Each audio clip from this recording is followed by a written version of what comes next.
فأعوذ بالله من الشيطان الرجيم بسم الله الرحمن الرحيم وآت ذا القربى حقه صدق الله مولانا العظيم الصلاة والسلام عليك يا سيدي يا رسول الله الصلاة والسلام عليك يا سيدي يا حبيب الله الصلاة والسلام عليك يا سيدي يا شفيع المذنبين وعلى آلك وأصحابك يا سيدي يا رحمة للعالمين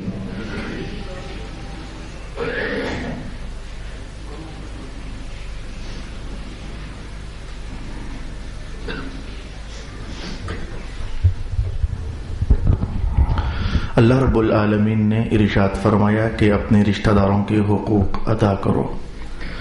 گزشتہ چند نشستوں سے ہم سیکھ رہے تھے کہ ایک بیوی پر کیا لازم ہے کہ وہ اپنے خاوند کے حق میں کرے، یا کچھ چیزیں ایسی بھی ہیں جن سے بچے۔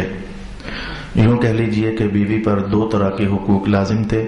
کچھ حقوق ایسے تھے کہ شریعت نے کہا کہ تو اپنے خاوند کے لیے ان کو کر، کچھ حقوق ایسے تھے جن کے بارے میں شریعت نے کہا کہ تو ان کو نہ کر، کرنے پر خاوند ناراض ہوگا تو ان کو نہ کر۔ نہ کرنے کے حوالے سے میں نے گزشتہ نشست میں آپ سے بیان کیا تھا، انانا عورت کو نہیں ہونا چاہیے، منانا عورت کو نہیں ہونا چاہیے، حنانا عورت کو نہیں ہونا چاہیے، حداقہ عورت کو نہیں ہونا چاہیے، شداقہ عورت کو نہیں ہونا چاہیے، براقہ عورت کو نہیں ہونا چاہیے۔ یہ 6 طرح کے منفی عیوب تھے، اگر کسی بیگم کے اندر آ جائیں تو اس گھر کا ستیہ ناش ہو جاتا ہے۔ آخری وعدہ میرا گزشتہ نشست میں یہ تھا کہ ہم عربستان کی ایک دانا خاتون جس نے اپنی بیٹی کو آج بیاہ کرتے ہوئے جب رخصت کرنا چاہا تھا تو چند نصیحتیں کی تھیں۔ وہ نصیحتیں یقیناً سونے کے پانے کے ساتھ لکھنے کے لائق ہیں۔ اگر کوئی بیٹی ان نصیحتوں کو آج بھی اپنی زندگی کا حصہ جان لے تو اللہ تعالیٰ اس کے گھر کو کرم کرم بنا دیتا ہے، اس کے ماحول کو نور نور بنا دیتا ہے، خاوند کے ساتھ ان کے تعلق کو خوشبو خوشبو بنا دیتا ہے۔ تو آئیے اس بلیغ عرب عورت کا وہ چند نکاتی خطبہ میں آپ کی خدمت میں بیان کرنا چاہتا ہوں۔ اسماء بنت خارجہ فزاری، انہوں نے جب اپنی بیٹی کی شادی کی تو کہنے لگیں کہ بیٹی اللہ اکبر، جس گھر میں تو جا رہی ہے وہ گھر تیرا دیکھا بالا نہیں ہے، جس گھر میں تو آئی تھی آج اس سے نکل رہی ہے، جس گھر میں تو آئی تھی، کیونکہ اس وقت میرا مدعا ہرگز یہ نہیں ہے کہ میں کوئی خطابت کے جوہر دکھاؤں، ہیں بھی نہیں ہے میرے پاس تو خطابت کے جوہر دکھاؤں تو جلدی سے میں تیز تیز بول کر آگے نکل جاؤں، کچھ قوم کو دینے کا ارادہ ہے، آپ لوگوں کو کچھ سمجھانے کا ارادہ ہے، توجہ کے ساتھ سننے والی کہانی ہے۔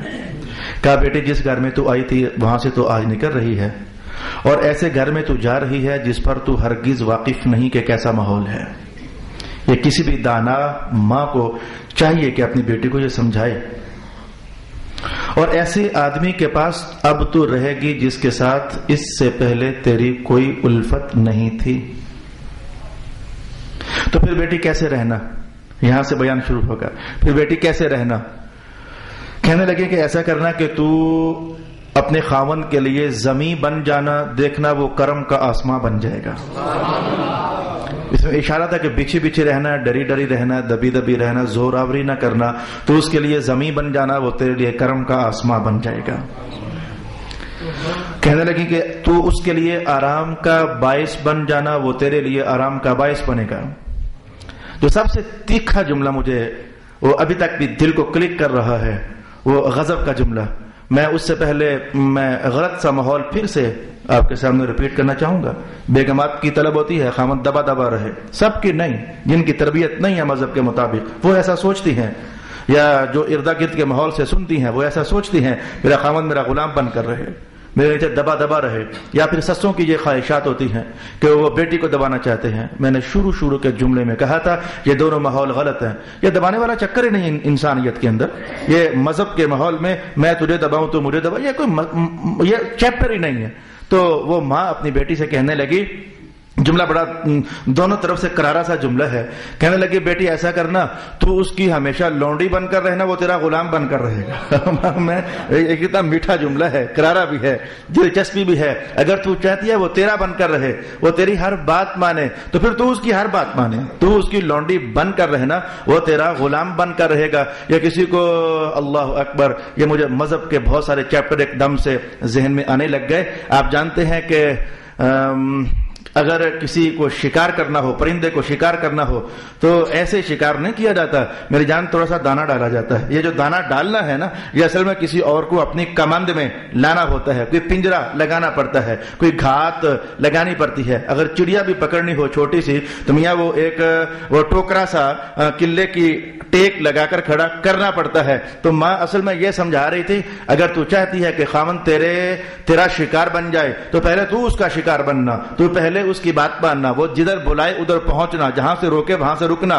تو پھر دیکھنا اللہ کرے گا وہ خود ہی تیرا غلام بن کر رہے گا. کسی کو غلام بنانے کے لیے اللہ اکبر, مجھے حدیث شریف کے وہ کلمات یاد پڑ رہے ہیں کہ رسول پاک صلی اللہ علیہ وسلم نے ایک موقع پر گھوڑے کی کہانی ارشاد فرمائی تھی کہ تم میں سے کوئی ایسا کرتا ہے تو کرنا نہ, بات وہ تھی کرنا نہ, لیکن اس میں ایک تصویر ہے ہمارے آج کے ٹاپک کو سپورٹ کرنے والی. رسول اللہ علیہ السلام نے فرمایا کہ تم گھوڑے کے ساتھ بھی جھوٹ بولتے ہو. حضور ہم کیا کرتے ہیں؟ فرمایا جب تم نے گھوڑے کو پکڑنا ہوتا ہے تو اپنی جھولی پکڑ لیتے ہو, اور جھولی پکڑ کر کے تو آگے سے اسے دوہرا کر لیتے ہو اور اندر ہاتھ مارتے ہو, جس سے گھوڑا دیکھے تو وہ یہ سمجھے کہ دانا شانہ ہے, مجھے ڈالنے کے لیے دانا شانہ ہے, تو وہ تمہارے قریب آنا چاہے. تم ہاتھ مارتے مارتے ایک دم جھولی چھوڑ دیتے ہو, گھوڑا پکڑ لیتے ہو, حالانکہ اندر دانا شانہ ہوتا نہیں ہے. میں یہ بھی دھوکہ ہے, یہ جو گھوڑے کے ساتھ بھی دھوکہ نہیں کرنا چاہیے. وہ تو ڈیولپمنٹ کر رہے تھے. رسول پاک علیہ الصلوۃ والسلام ایک مسلمانی شخصیت کی اور ایک مسلمانانہ کردار کیا ہوتا ہے کہ انسان تو انسان, مسلمانوں کا نبی تو سمجھاتا ہے کہ جانوروں کے ساتھ بھی دھوکہ نہیں کرنا چاہیے. وہ کچھ عنوان ایسا تھا, لیکن یہاں سے جو تصویر میں نے کشید نہ چاہی وہ آپ سمجھ تو گئے ہوں گے. گھوڑا بھی پکڑنا ہو تو دانے کا الجھاؤ تو کرنا پڑتا ہے نا, چلو الجھاؤ نہ کرو, سچ ہی کرو. تو گھوڑے پکڑنے کے لیے دانا تو اسے ڈالنا ہی پڑتا ہے. تو ماں کہنے لگی میری بیٹی اگر تو چاہتی ہے کہ خاوند تیرا غلام بن کر رہے, تو پہلے تو اس کی لونڈی بن کر رہنا. یہ دیکھو مجھے حدیث کے الفاظ کہاں یاد پڑ گئے ہیں. صحابہ کرام کی جماعتیں کچھ ادھر کچھ ادھر کچھ ادھر, کچھ ایسے بھی ہیں جو صحابہ نہیں ہیں, بیٹھے ہوئے ہیں. رسول پاک علیہ السلام نے دیکھا کہ ایک نادار شخص آیا اور وہ بیمار ہے. اور اس بات کو اگر آپ پڑھنا چاہو تو سورہ نور کے اندر تفسیر پڑھتے ہوئے اس کو پڑھ سکتے ہو. لیس علی الاعمى حرج ولا علی المریض حرج, اس آیت کی تفسیر بیان کرتے ہوئے حضرت امام جلال الدین سیوطی نے یہ روایت نقل فرما دی. اس کے جسم پر کچھ خارش کے اثرات تھے, پھر وہ خارش کے اثرات بڑھ کر چیچک بن گئے, اور پھر جلد پر نشان چھوڑ گئے. انسانی فطرت ہے کہ وہ بیماروں کے ساتھ اٹھنا بیٹھنا, خاص کر کے ایسا بیمار جس کی بیماری اس کی جلد پر ظاہر ہو جائے, تو انسانی فطرت ذرا پسند نہیں کرتی, ناخوش ہوتی ہے.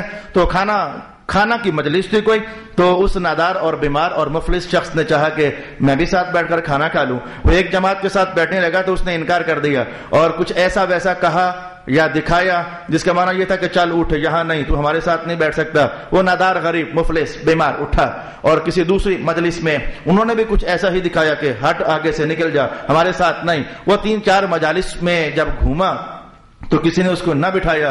سرکار دو عالم یہ منظر دیکھ رہے تھے. میرے حضور نے اسے ہاتھ سے پکڑ کر کہا چل تو میرے ساتھ بیٹھ جانا, کوئی تجھے ساتھ نہیں بٹھانا چاہتا, تو میرے ساتھ بیٹھ جا. تو اب میں کہتا ہوں کہ بتاؤ, یہ کسی کو اپنا کرنے کے لیے تھوڑی دیر کے لیے سرکار پہلے اس کے ہوئے نا, پہلے اس کے دل میں اترے نا, پہلی محبت کا پھندا لگایا نا, پہلے کردار کا کوئی جلوہ اسے دکھایا, اور کردار کا جلوہ دکھانے کے بعد کہا کہ اچھا کوئی نہیں بلاتا جسے کوئی پاس نہ بٹھائے, اس کا محمد ہے جو اسے پاس بٹھانے کے لیے. تو اب وہ کیسے رسول پاک علیہ الصلوۃ والسلام کی ذاتی اقدس کے ترانے نہ پڑھتا, ان کے گیت نہ گاتا, ان کے کردار کی کہانیاں نہ بولتا. مجھے پھر سے میں نے کہا کہ احادیث شریفہ کا ہجوم, یا ایک کافر شخص آ کر کہتا ہے کہ میں ایسے نہیں مسلمان ہوں گا, ایسے نہیں, غریب آدمی ہوں, پہلے کچھ مال شال دو نا جی, مال لگاؤ پھر مسلمان ہو جاؤں گا.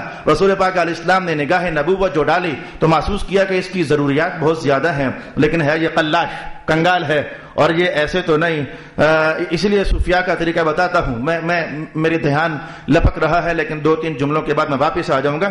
رسول پاک علیہ السلام کے پاس ان دنوں غنیمت سے ہزاروں بکریاں آئی ہوئی تھیں مال غنیمت کے طور پر, اور ان کا پھیلاؤ اور حجم کچھ ایسا تھا کہ اگر اس پہاڑ کی وادی سے وہ چرنے لگتی تو ان کا پھیلاؤ ایسا تھا, اتنی زیادہ تھی کہ وہ وادی کا پیٹ کراس کرتے کرتے دوسرے پہاڑ کی کچھ چڑھائی تک بھی پہنچ رہی ہوتی تھی. اتنا بڑا وہ ریوڑ تھا. تو رسول اللہ علیہ السلام نے کہا کہ اچھا مال لینا چاہتا ہے, چل وہ وہاں سے لے کر وہاں تک جتنی بکریاں ہیں ساری کی ساری میں محمد نے تجھے دے دی ہے. اب وہ بکریاں سمیٹ کر کے تو جلدی سے قوم کی طرف بھاگا. اس کے بھاگنے کا انداز یہ تھا, وہ دوری سے بول رہا تھا, لوگوں محمد جو دین دیتے ہیں لے لو, محمد کا دین بڑا میٹھا ہے, یہ کلمہ بعد میں پڑھاتے ہیں اور غریبوں کا پیٹ پہلے بھر دیتے ہیں. یہ کسی کو کمند میں لانے کے لیے. تو اب میرا خیال ہے کہ میرے استاد گرامی حضرت علامہ سید ریاض حسین شاہ صاحب دامت برکاتہم القدسیہ اسی لیے فرمایا کرتے تھے, یہ آج بھی کسی صاحب نے مجھ سے پوچھا کہ وہ جو غریب نواز نے 90 لاکھ کو مسلمان کیا تھا وہ سارے کیا ایک ہی جگہ رہتے تھے, کیا اتنی آبادی ان کی تھی؟ میں نے کہا جی وہ ایک ہی جگہ رہنا یہ روایت نہیں ہے. کوئی شرق سے آیا, کوئی غرب سے آیا, کوئی شمال سے آیا, کوئی جنوب سے آیا, جس کو بابا کی خوشبو پہنچتی چلی جا رہی تھی اور وہ حلقہ ارادت میں داخل ہو کر کے تو کلمہ اسلام پڑھتا چلا جا رہا تھا. اس پر میرے استاد گرامی ہمیں دورہ حدیث پڑھاتے ہوئے کئی بار آپ نے کلک کیا اور فرمایا کہ دیکھو کیا غریب نواز کے دور میں کوئی محدث نہیں تھا, کوئی مفسر نہیں تھا, کوئی علامہ نہیں تھا, کوئی دانشور نہیں تھا, کیا کوئی اور مرد قلندر نہیں تھا؟ جی تھا. اچھا کیا کوئی مفتی نہیں تھا؟ جی تھا. کیا کوئی خطیب نہیں تھا؟ جی تھا. کیا کوئی بلار نہیں تھا؟ جی تھا. کیا کوئی زبان آور نہیں تھا؟ جی تھا. کیا کوئی بلاغت کا دھنی نہیں تھا؟ جی تھا. کیا کوئی فصاحت کے گھوڑے پر بیٹھ کر کے تو منزلیں طے کرنے والا نہیں تھا؟ جی تھا. کیا کوئی مومن نہیں تھا؟ جی تھا. تو پھر کیا وجہ ہوئی کہ 90 لاکھ کو کسی اور نے نہ غریب نواز نہیں مسلمان کیا؟ استاد صاحب فرمانے لگے کہ اصل میں صوفیاء کا طریقہ یہی ہوا کرتا تھا کہ وہ لوگوں کا پیٹ بھرنے کے بعد کہا کرتے تھے جس نے پیٹ بھرا ہے اس کا کلمہ بھی تو پڑھ لے نا. تو لا الہ الا اللہ پڑھنا ان کے لیے آسان ہو جاتا. بہت ہو گیا. اس ایک جملے کو سمجھانے کے لیے میری بہنوں کو سمجھنا چاہیے, قوم کی بیٹیوں کو جاننا چاہیے کہ یہ کسی کو کمند میں لانا ہو, کسی کو اپنی محبت کے جال میں پھنسانا ہو نا تو ایسے ہی نہیں پھنسایا جا سکتا. پہلے یہ گیو اینڈ ٹیک رول ہے, پہلے کچھ دینا پڑتا ہے, پہلے کسی کا ہونا پڑتا ہے, پہلے کسی کی محبت کا گیت گانا پڑتا ہے. اس ماں نے کہا کہ دیکھ تو اس کی لونڈی بن کر رہنا تو وہ تیرا غلام بن کر رہے گا.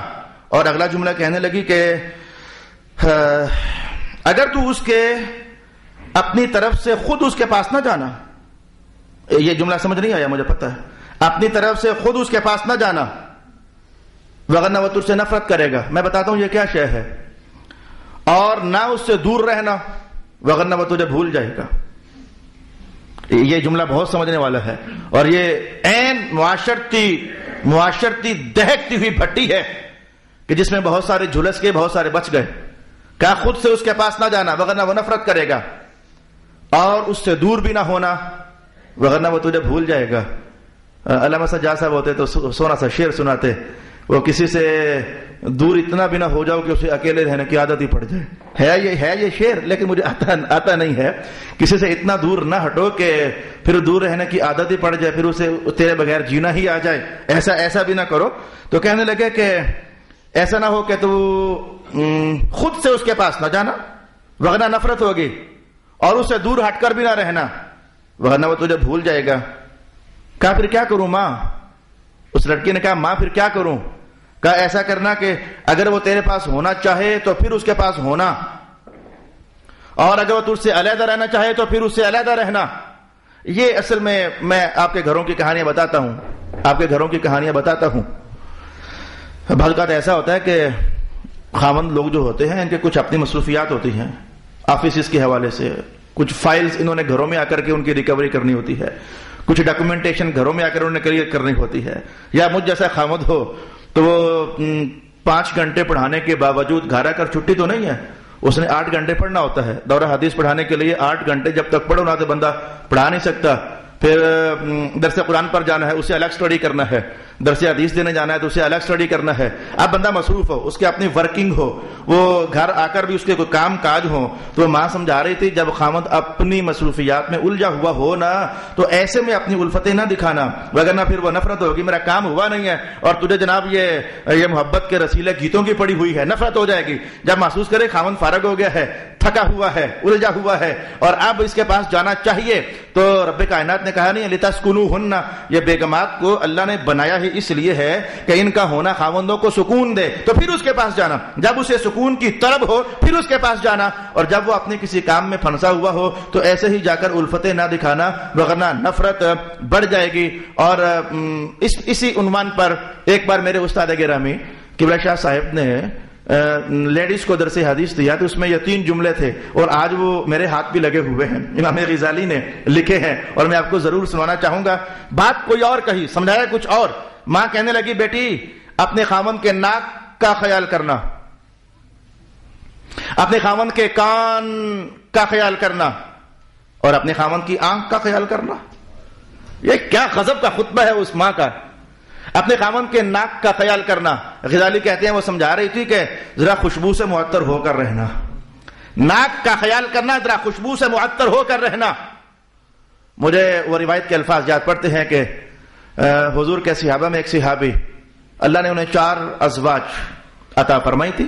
اب یہ جو زوجہ ہونا اور مقام ہے, لیکن وہ جو آپس کی ہے کہ میں زیادہ قرب پاؤں, وہ یہ شان تو ازواج مطہرات کی بھی تھی, امہات مومنین کی بھی یہ شان تھی. مومنوں کی مائیں ہیں یہ الگ عنوان ہے, لیکن جب سرکار کا عنوان ہوتا تو ہر ایک کی طلب یہی ہوتی سرکار مجھے زیادہ چاہیں, کچھ ایسا بن ٹھن کر رہنا یا کچھ اس انداز میں رہنا. تو یہ جو جسے ہم کہتے ہیں سوکن ہونا, تو اس میں یہ مفاخرت یا مسابقت یہ عنوان ہوتا ہے صحیح کہ بس مجھے زیادہ چاہت ملے. اب وہ چاروں کی چاروں ایسی کرتی کہ وہ خوشبو میں مہکی رہتی, لیکن جب بھی وہ صحابی گھر جاتے تو وہ ہر ایک محسوس کرتی کہ ان کے سامنے میری خوشبو دب گئی ہے اور ان کی خوشبو غالب آ گئی ہے.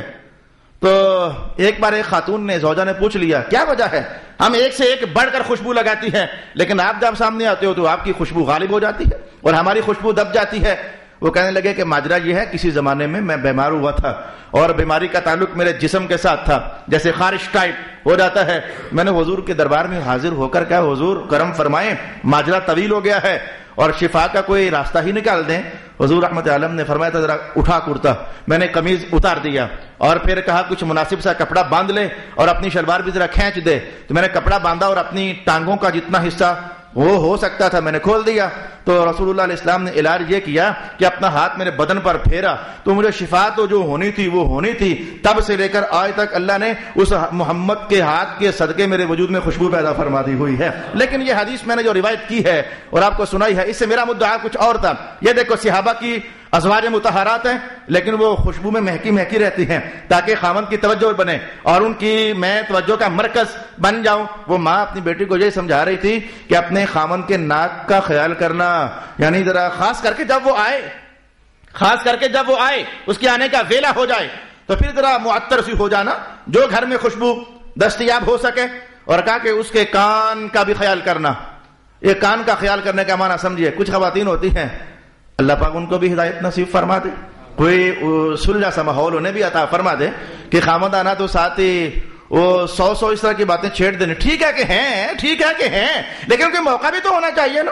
آتے شروع ہو جانا جی ہاں جی وہ بجلی کا بل بھی آ گیا ہے تو گیس کا بھی بھرا نہیں ہے تو منہ کی فیس بھی سر پر ہے, اچھا فلانی بھی بیمار ہو گئی ہے تو مکان کا کرایہ بھی دینا ہے, سبزیاں بھی ختم ہے. وہ آتے ہی جب ساری لسٹ بتا دی جائے وہ خاوند کلپتا ہوا باہر سے گھر آئے اور اندر کھاتے پھر وہ دیکھے تو یہ 100 خرچے, وہ ڈسٹرب نہیں ہوگا تو کیا ہوگا. کہا کہ جب خاوند آئے نا تو اس کا استقبال, اس کو ویلکم, اسے خوش آمدید, اسے مرحبا میٹھے میٹھے الفاظ سے کہنا تاکہ اس کی باہر سے ساری تھکان دور ہو جائے اور وہ گھر میں آ کر میٹھا میٹھا سب ہو جائے نا. تیرے منہ سے کچھ ایسا ویسا سنے نا, موقع ڈال کر کہہ دینا لیکن ذرا آتے ہی تو نہیں نا, وہ تیرے منہ سے کچھ ایسا ویسا سنے نا. اس کے کان کا خیال کرنا, کوئی ایسا بول نہ بولنا کہ وہ رنجیدہ ہو جائے, غمگین ہو جائے یا پھر بوجھل ہو جائے. اور کہا کہ اس کی آنکھ کا بھی خیال کرنا, مذہب کی شانوں کی کیا بات ہے, مذہب کے کیا حوالہ جات ہیں. کہا کہ اوروں کے لیے نہیں خاوند کے لیے, اوروں کے لیے نہیں خاوند کے لیے میں آپ کو ایک مذہب کا مسئلہ بتاؤں تاکہ اس سے میں کشیدنا چاہوں گا اپنا یہ عنوان. اگر کسی عورت کو ایک طلاق ہو جائے یا 2 طلاقیں ہو جائیں تو خاوند کے لیے رجوع کرنا جائز ہے عدت کے اندر اندر, اور اگر عدت گزر جائے تو پھر تجدید نکاح ہوتا ہے. 3 طلاقیں ہو جائے تو پھر تجدید نکاح نہیں, پھر حلالہ ہوتا ہے, وہ ایک الگ عنوان. لیکن 1 طلاق ہو جائے تو 2 طلاقیں ہو جائیں تو عدت کے اندر رجوع جائز. تو عدت گزارنی کہاں ہے؟ خاوند کے گھر میں. آج آپ کو یہ بھی سمجھ آئے گا کہ خاوند کے گھر میں عدت گزارنے کا حکم کیوں ہے. جب طلاق ہو گئی تو عورت جائے نا اپنے گھر میں, کہا نہیں تو اسی کے گھر میں عدت گزار. میں ان حکمتوں میں سے ایک حکمت آج آپ کو بتانا چاہوں گا. عورت اپنے خاوند کے گھر میں عدت گزارے. اب یہاں سے سونے, میرا عنوان اب آیا. تو مذہب نے کہا کہ جب تو عدت کی حالت میں ہے نا, تیرے خاوند نے تجھے 1 طلاق دے دی ہے, 2 طلاقیں دے دی ہیں, تو تو گھر میں ذرا زیادہ سج دھج کر رہے, زیادہ سج سج کر, زیب و زینت اختیار کر. اور بندہ تیرا آئے جائے نا گھر میں تو جان بوجھ کر آگے پیچھے سے پھیرا شیرا ڈال, سونی بن کر بھی رہے, خوبصورت بن کر بھی رہے, زیب و زینت کے ساتھ رہے. اور بندہ تیرا آئے گھر تو ذرا آگے پیچھے سے گھوم گھام کا چکر لگا, ذرا اسے ایک آدھ جلوہ اپنا دکھا, تاکہ انسان ہے نا وہ حسن کا بھوکا ہے. انسان کی فطرت اللہ نے ایسی بنائی, وہ خوبصورت چیز کو حاصل کرنے کا ارادہ رکھتا ہے. تو امام اعظم ابو حنیفہ فرماتے ہیں ہو سکتا ہے کہ تیرا 1 آدھ بار آگے پیچھے بن سمر کر وہ جو ٹورا پھیرا ہے اس کا دل نرم کر دے اور وہ رجوع کر لے, تجھے پھر اپنی بیگم بنا کر گھر رکھے. تو آپ نے محسوس کیا کہ یہ خاوند کے لیے سج دھج کر رہنا تاکہ اس کی آنکھوں کو میں اچھی لگوں. وہ ماں اپنی بیٹی کو یہ سمجھا رہی تھی کہ اپنے خاوند کی آنکھ کا خیال کرنا, جب وہ آئے تو گندی مندی نہ رہنا. اور یہ میں نے گزشتہ نشست میں آپ کو حدیث بھی بتائی تھی. تو یہ وہ حقوق ہیں جو کہ ایک بیوی کی زندگی کو معطر, خوشبودار, رسیلا, میٹھا اور بہت بہت کامیابیاں اس کی جھولی میں ڈھیر کر دیتی ہیں. ماں کہنے لگی دیکھ بیٹی دھیان رکھنا, اپنے خاوند کے ناک کا خیال رکھنا. تو ایسا نہیں ہے کہ خاوند بھی گندا مندہ ہو, خاوند بھی وہ, اگر میں نے صحابی کی ازواج کی آپ کو کہانی سنائی ہے تو خاوند صحابی کی کہانی بھی تو سنائی نا. ان کی خوشبو جو تھی وہ بیگمات کی خوشبو پر بھی حاوی ہو جایا کرتی تھی. چلو حاوی ہونے والا معاملہ نہ صحیح, لیکن کم اتنا تو ہو نا کہ دونوں ایک دوسرے میں زندگی بھر کے لیے متوجہ ہو جائیں, خاوند کی نظر ادھر نہ جائے اور بیگم یہ سوچ کر کہ میرا تو خاوند ہی ایسے کروڑا سا ہے اور جناب اس کی نظر ادھر ادھر. یہ دونوں ایک دوسرے کے لیے بن سنور کر, خوشبودار, معطر ہو کر کے, تو ستھرے ہو کر کے.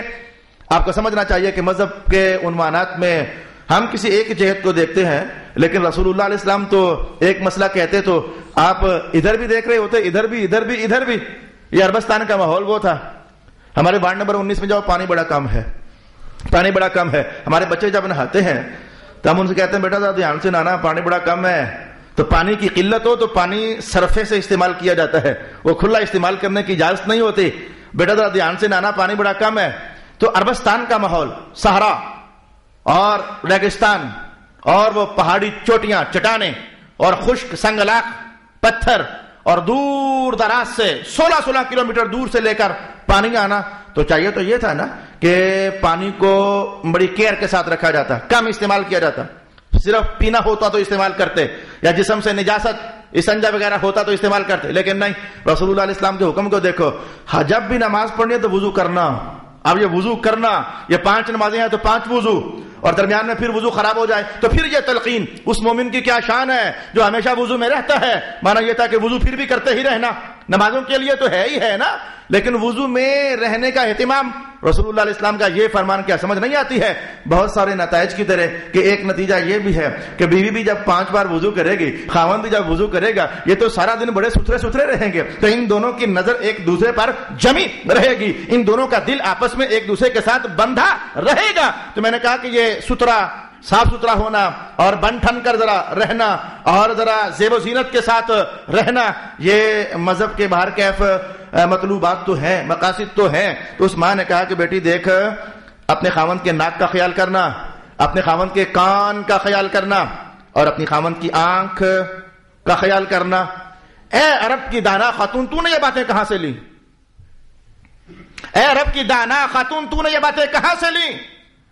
وہ کہنے لگی کہ وہ ہوتا نا کہ جس کا کام اسی کو ساجے, وہ جن کا کام ہوتا ہے وہ بہتر جانتے ہیں. اس نے کہا کہ میں نے کسی زمانے میں کسی عرب کے مرد سے سنا تھا کہ ہم مرد لوگ کیا چاہتے ہیں. میں نے کسی زمانے میں عرب کے ایک مرد سے سنا تھا کہ ہم مرد لوگ کیا چاہتے ہیں, کہ ہماری بیگمات کیا کریں. پھر اس نے اس مرد کا خطبہ سنایا, میں آپ کو وہ بھی سنا دینا چاہوں گا. اس نے کہا یہ میں نے باتیں کشید کی ہے ایک عرب کے مرد سے, میں اب چاہوں گا کہ ذرا اس مرد کی عربی زبان کی فصاحت اور بلاغت اسی کی زبان میں تلاوت بھی کروں اور اس کا ترجمہ بھی سناؤں. اس خاوند نے کہا تھا کہ ہم یہ چاہتے ہیں, اس خاوند نے اپنی بیگم سے کہا تھا, جیسے ابو الدرداء نے نا کہا, شادی ہوئی نا آج, تو حضرت ابو الدرداء نے اپنی بیگم سے کہا دیکھ اگر کبھی تو روٹ جائے تو میں منا لیا کروں گا, اور اگر کبھی میں روٹ جاؤں تو منا لیا کروں, تو ہماری زندگی اچھی ہو جائے گی. تو ذرا وہ اپنی اپلیکیشنز وہ پہلے ہی سے سامنے رکھ دینا, میں کہتا ہوں زندگی بڑی سونی ہو جاتی ہے. اس خاوند نے اپنی بیگم سے کہا اچھا ہم ایسے رہیں گے؟ اس نے کیا کہا, ہم کیسے رہیں گے؟ اور یاد رکھنا کہ جس کا نام مرد ہے اور جس کا نام عورت ہے, سملیرٹی ہے ان میں, کچھ تقاضوں میں, کچھ فطرت کے احساسات میں, کچھ زندگی کے رہن سہن میں, یہ کچھ سملیرٹی ہے صحیح. ایک شخص, ایک مرد تقریباً وہی چاہتا ہے جو دوسرا چاہتا ہے, ایک عورت تقریباً وہی چاہتی ہے جو دوسری چاہتی ہے. اس خاوند نے کہا کہ خذ العفو وتشدعی مودتی, دیکھ میرے معاملات میں کوئی ایسی ویسی حرکت مجھ سے ہو جائے تو اکثر درگزری کرنا, ہماری محبت زیادہ ہو جائے گی, اور اگر تو دو بدو جواب دے گی تو کام خراب. بس میرے معاملے میں عفو, اور جیسے ابو الدرداء نے کہا تھا میں روٹھوں تو منانا, تو روٹھے تو میں مناؤں, کیا کچھ معاملہ ایسا ویسا ہو جائے تو میرے معاملے میں درگزر کرنا, محبت بڑھ جائے گی. ولا تنطقی اغضب حين اغضب, اس نے کہا دیکھ جب کبھی میں غصے میں ہوں تو آگے سے زبان درازی نہ کرنا, بس آگے پیچھے ہو جانا, کامیاب ہو جائے گی. تو جب کبھی میں کتنے خاوند ایسے ہیں طلاقوں کے کیس میری جان آپ ہمارے پاس لے کر آتے, اس نے کہا جی میری بیگم لڑ پڑی, آگے سے بولی, مجھے غصہ آ گیا, بیگم ہو کر بولتی آگے سے, یہ حق نہیں ہے, چھوٹے کو بھر کے چھوٹا بن کر رہنا چاہیے, وگرنہ گھر اجڑ گیا میری جان. یہ خاوند لوگ بہت کچھ شاید برداشت کر لیں, لیکن چند باتیں ہوتی ہیں جو نہیں برداشت کرتے, کرنی چاہیے, ویسے کرنی چاہیے. حدیث پاک ہمیں سمجھاتی ہے کہ خاوندوں کو بھی بے صبرا نہیں ہونا چاہیے, کچھ جرت, جوان مردی, کچھ مردانگی اور صبر, ٹالرنس ان میں بھی ہونی چاہیے, لیکن نہیں کرتے. ان میں سے ایک شے ہے عورت آگے سے زبان درازی کرے تو کام خراب ہو جاتا ہے. میں آپ کے سامنے وقت میرا سمٹ رہا ہے, میرا شاید خطبہ رک جائے, لیکن دیکھیں آج یہ اس سے بڑا صبر کہاں سے لاؤ گے.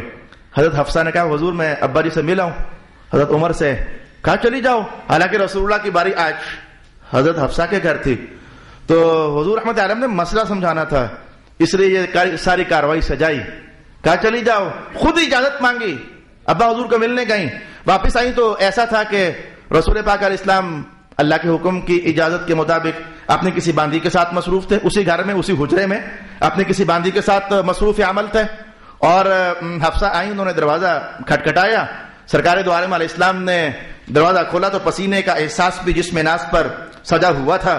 اب حفصہ سارا معاملہ سمجھ گئیں, خاص کر کے جب دیکھا کہ اندر میرے ہی بستر پر حضور رحمت عالم کی باندی, اب ان کا جملہ سننا اور آگے سے سرکار دو عالم کی زندگی کا سونا پہلو دیکھنا. انہوں نے کہا اچھا سرکار, اچھا کہا محبت میں ہی تھا, لیکن اس محبت میں تھوڑی سی تیزی کی لہر بھی تھی, بے ادبی کی نہیں, تیزی کی لہر تھی. تو کہنے لگی اچھا آپ نے اس لیے بھجوایا تھا, ابا جی کو جاؤ جا کر ملاؤ, ہیں آپ نے مجھے اس لیے بھجوایا تھا, آپ تو چاہتے ہیں کہ میرے ہی گھر میں میرے بستر پر ہیں. بس جملہ جب اس طرح کا کہا تو رسول اللہ علیہ السلام نے کچھ بھی نہ آگے سے کہا, میں مردوں کو سمجھا رہا ہوں, مردوں کو کچھ بھی نہ کہا, اتنا ہی کہا حفصہ میں نے تو وہی کیا جو کہ اللہ نے مجھے اجازت عطا فرمائی ہے, اس میں اتنا جلال میں آنے کی کیا ضرورت ہے. تو یہ دیکھیں صبر, ٹالرنس. اگر ہم جیسے نالائق ہوتے تو میاں بیگم اچھا ہمارے سامنے زبان درازی کرتی ہے. میں خواتین کو بھی سمجھا رہا ہوں کہ خاوند جب غصے میں ہو تو مت بولنا, آئیں بائیں دائیں ہو جانا, اور مردوں کو بھی سمجھاؤں گا کچھ زیادہ ہی تو تم انسان نہیں ہو, وہ بھی انسان ہے, تم کوئی زیادہ انسان نہیں ہو, وہ بھی انسان ہے. اگر کچھ ایسا ہو گیا تو ہی چپ کر جائے, صبر کر لے, یہ فوراً طلاق دینا, جی میری بیگم آگے سے بولی تھی, تو بعد میں روتے بھی تو خود ہے نا. اللہ نے بیگمات کو ایسا بنایا ہے کہ 2 دن تمہارے گھر نہ رہے تمہاری طبیعت ٹھکانے ہو جاتی ہے, صاف کہتا ہوں میں, بعد میں روتے ہو, بھاگتے ہو, پیٹتے ہو. مولانا کوئی راستہ نکالیں, ہم نہیں نکال سکتے راستہ, مذہب کی پابندیاں اور حدود ہم پابند ہیں, نہیں نکال سکتے راستہ. پھر پریشان ہو جاتے ہو نا, ٹھیک 2 گھنٹوں میں طبیعت صاف ہو جاتی ہے. اس نے کہا کہ دیکھ جب مجھے غصہ ہو تو آگے سے بات مت کرنا. جملہ بڑا اس نے دلچسپ بولا خاوند نے, کہا ولا تنقرینی نقرک الدف مرہ فانک لا تدری کیف الغیب. کہنے لگا کہ مجھے ڈھول کی طرح کھڑکاتی نہ رہنا ہر ٹائم, اور جیسے میں نے پہلے کہا آتے ہی برس جانا، زبان درازیاں کرنا. کہ مجھے ڈھول کی طرح کھڑکانا مت، اس لیے کہ جب ڈھول پھٹ جائے تو بڑی اندر سے عجیب آواز آتی ہے. پھر تو ایسا نہ ہو کہ جب پھر میں وہ پھٹ جاؤں نا تو کچھ ایسا بولوں کہ بہت ہی عجیب ہو جائے، تو بھی برباد اور میں بھی برباد. وَلَا تَكْثَرِ الشِّكْوَىٰ، میرے سامنے شکوے زیادہ نہ کرنا، ایسا ہو گیا وہ ہو گیا، تیرے باپ نے ایسا کر دیا، تیرے بھائی نے ایسا کر دیا. شکوہ نہ کرنا میرے سامنے کبھی. فَتَنْصِبُ الْهَوَىٰ، یہ شکوہ کرنے سے عورت اپنی ویلیو اور محبت کی ویلیو نظر خامند کی نظر سے ڈاؤن کر لیتی ہے، گراف ٹوٹ جاتا ہے. کا شکوہ نہ کرنا. وَيَأْبَاكِ قَلْبِي، وگرنہ میرا دل تجھ سے نفرت کرے گا. وَالْقُلُوبُ تَقْلُبُ، اور دلوں کے بدلنے کا بیگم پتہ نہیں چلتا، یہ ایسے ہی بدل جاتے ہیں. تو آگے سے شکوہ کبھی نہ کرنا. فَإِنِّي رَأَيْتُ الْحُبَّ فِي الْقَلْبِ وَالْأَذَىٰ وَإِذَا اجْتَمَعَا لَمْ يَلْبَثِ الْحُبَّ يَذْهَبُ. اس نے کہا کہ دیکھ، ایک دل میں محبت اور اذیت دونوں آ جائے نا تو نتیجہ یہ ہوا کرتا ہے کہ محبت وہ جگہ چھوڑ کر چلی جاتی ہے اور اذیت اور تکلیف وہاں پھر رہنے لگ جاتی ہے. تمہیں معلوم نہیں ہے 100 برس کی محبت، 40 برس کی محبت ایک شکایت سے تم بھلا دیتے ہو. کتنے نالائق ہے انسان. آدم بے وفا ہمیشہ اول دل بر پاوے.